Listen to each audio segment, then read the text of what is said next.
Hello everyone, welcome to the lively and invigorating Mid-9M channel. Today we have an extraordinarily captivating and suspenseful tale to share with you, a chilling and unnerving journey through the raw beauty of nature, profound solitude, and eerie strange occurrences. So, get comfortably snuggled, emphatically hit that like button, widely share this intriguing video, and if you haven't done so, subscribe to our dynamic channel. Now, without further ado, let's courageously dive into the enigmatic world of wilderness, where the haunting boundaries between life and death get tantalizingly blurred. Maintaining a steady pace, placing one foot in front of the other, trudging along as he'd done for the past 4 months, Sam felt the distance growing between himself and the creek. A crisp breeze came down from the mountain, and Sam took in a slow breath, smiling at the scents of earth and pine. Minor hunger pangs frayed the edges of the meditative vacuum in his mind, but he chose to ignore them. Almost all hikers traversing southern Washington on the Pacific Coast Trail stopped for the night at the campground at Panther Creek. They would casually unload their gear, set up camp for the night, and sit around a nice fire. Perhaps they would invite some neighboring campers to join them, campers who would not hesitate to accept. There is something about being in nature, and especially the remote outdoors, that serves to quickly dissolve the strangeness between strangers. That same ethereal something inspires the unspoken code of the hiker. We are in this together, we look out for each other, and though we may never see one another again, we are nevertheless a kind of family. Sam gently urged his thoughts away from the campground and its temporary denizens, reorienting his focus on the climb before him. It's not that he was immune to the kinship felt between hikers. In fact, he'd very much enjoyed countless communal campfires himself since he'd set out from Mexico in April. However, Sam had woken up early on this particular morning, feeling especially rested and alert, and harrying his pace throughout the day, found that he was easily the first to arrive at Panther Creek by mid-afternoon. Standing alone at the bridge that crossed the creek, a kind of restlessness had nagged at him. Feeling uncharacteristically agitated, maybe even a little manic, Sam had decided to press on and hike late into the evening. Looking up at a uniform gray sky, he dropped his trekking poles and unbuckled the chest strap of his harness, setting his pack in the middle of the worn trail. He took off his boots, pulled on his thermal pants and an extra pair of socks, and stuffed his jacket into the top of his pack for easy access. The rain might come soon, but he intended to stay cool as long as possible as he ascended the steep, zigzagging trail ahead. The second he heard or felt the first drops, he would just quickly grab his jacket and maybe look for a serviceable place to tent up. The ascent was harder on him than he anticipated. 4 months of hiking had left Sam lean, his calves plump and solid like softballs, and his lungs operated at peak efficiency, but the air thinned as every step took him higher, and he had already set a furious pace throughout the day. Also, Sam remembered that he had foolishly neglected to eat dinner. He took a candy bar from his pocket and unwrapped it, taking a small bite. He was almost to the next switchback when he was startled by a cracking sound somewhere above him. A tree broke free of its base and toppled through the branches of the adjacent pines. He stood frozen for a moment, his jaw slack as he listened to the absolute silence that followed. His trance was broken when a stream of drool, mingled with chocolate and caramel and bits of peanut, trickled from the corner of his mouth. He chuckled at himself and wiped his chin, stepping forward once more. Soon he was at the point of the switchback, and Sam felt a wave of elation to see that this switchback sported an apron, a small patch of level ground that he could use as an impromptu rest area. He grunted a sigh of relief as he shoved the empty wrapper into his pocket and stepped off the trail. Panting, Sam pressed his thumb and forefinger into the quick-release buckle at his sternum, releasing the chest strap.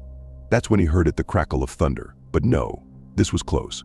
This was near him, and the sound was growing. He turned to the slope above him and saw it too late, the tree falling into him. He tried to fall backward, twisting away, and managed to take his head out of the trunk's path, but it slammed down onto his right shoulder instead. Then he was falling and rolling down the mountain. He flew into the air, flipping madly, and when he landed, his left heel dug into the dirt and his face slammed next to it, breaking his nose. He rolled and flew again, inverted and facing the hill, but his right arm slammed into a tree trunk, spinning him like a top in the air. The world spun madly for Sam, and he managed a single thought: I'm dead, before the snapping of branches ushered him into darkness. Pain and cold. Sam awoke and immediately regretted it. He couldn't even tell what hurt, at first, in his foggy-headed delirium. In those first waking moments, Sam knew only that everything hurt and that he was freezing, tired, and confused.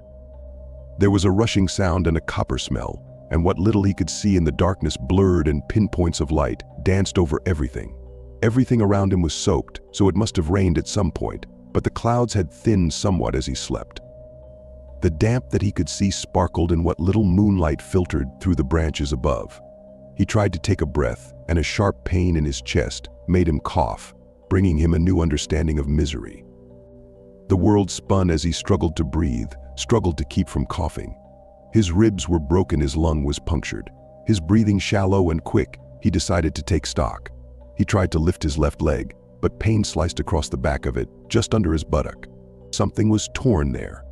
A wave of nausea hit him, and he tried to cover his mouth, but the contents of his arms slapped against his side. His right shoulder hurt where the tree had struck him. His right arm was shattered, though a numbness saved him from whatever agony might come later.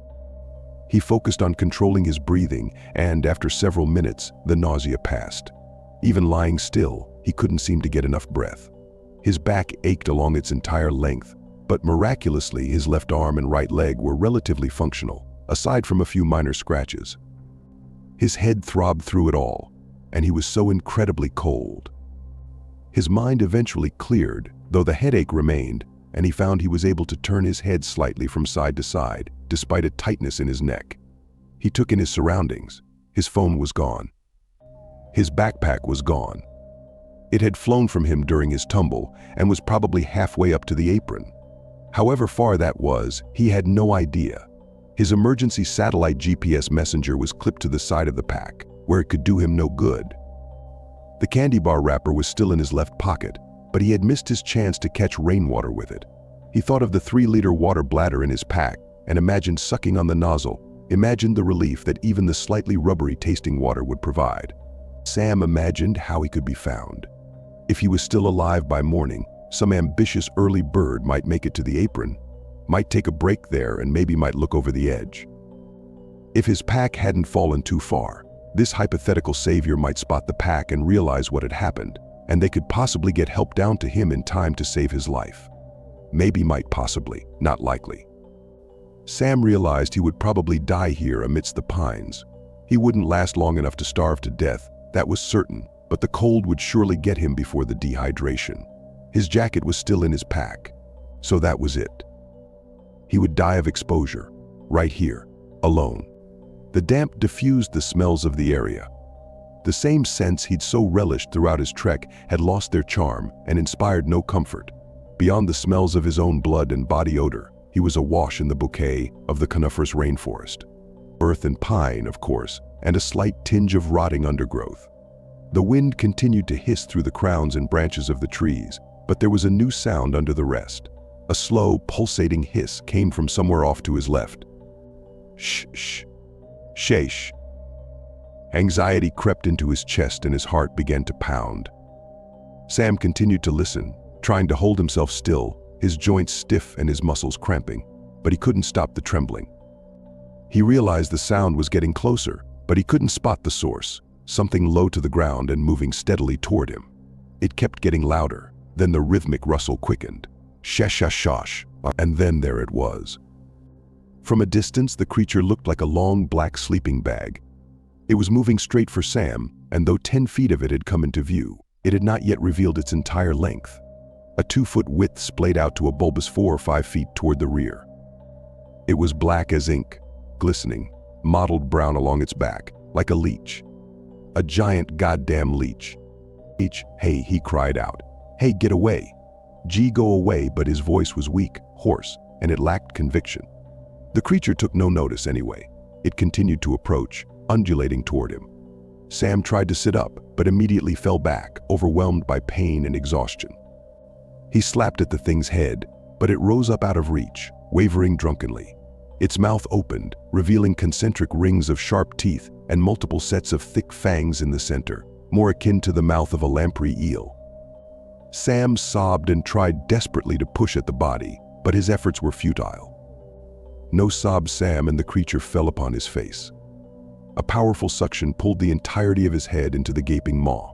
His jaw and neck exploded with sharp agony as dozens of dagger-like teeth embraced him in a powerful grip.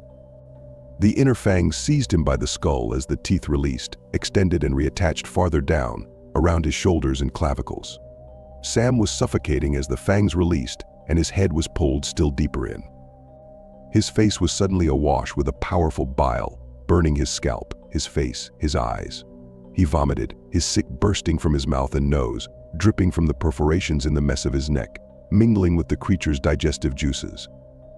His melted scalp and eyelids, as well as the tip of his nose, sloughed away from his head as he was eaten alive, his whole body clenched in pain and fear.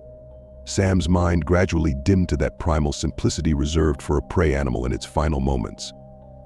The dim light of his consciousness vaguely begged for the end to hasten, and, a moment later, Sam was gone.